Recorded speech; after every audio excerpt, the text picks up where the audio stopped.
पहले इच्छा होती है उस परम स्थान के दर्शन की जहां भगवान शिव ध्यान में स्थित है। कैलाश पर्वत उनका परम आसन। ये कोई साधारण पर्वत नहीं, बल्कि भगवान शिव का साक्षात रूप है। इसके चरणों में है मानसरोवर, मीठे जल की पवित्रता, और राक्षस ताल, खारे जल की रहस्यपूर्ण गहराई।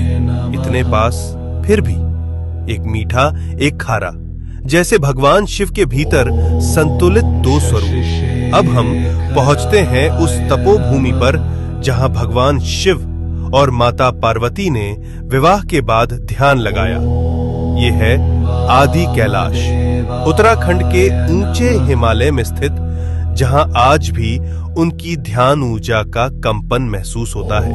यही है गौरी कुंड और पार्वती सरोवर। ये पर्वत नहीं, शिव पार्वती की जीवित उपस्थिति का केंद्र है, इसलिए कहलाता है छोटा कैलाश।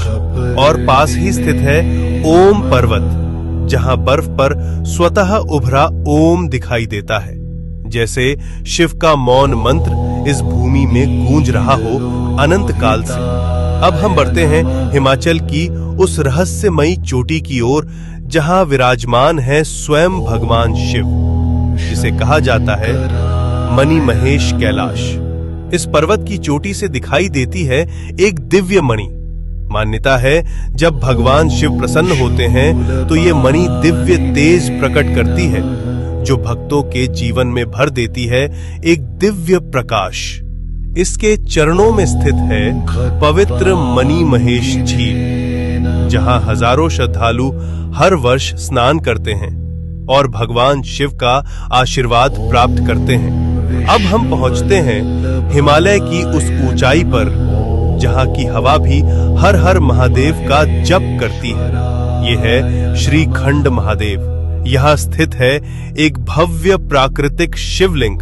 यहाँ तक पहुंचने का मार्ग अत्यंत कठिन, लेकिन कहा जाता है जिसे स्वयं भगवान शिव बुलाते हैं वही इस दिव्य शिखर तक पहुंच पाता है। श्रीखंड महादेव केवल एक शिवलिंग नहीं, ये है भगवान शिव का हिमालयी सिंहासन।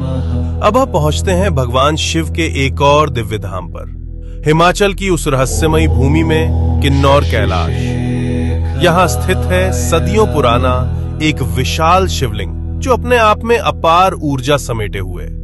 और कहा जाता है यात्रा के दौरान कई भक्तों को ब्रह्म कमल के दर्शन भी हुए हैं। ओम नमः शिवाय।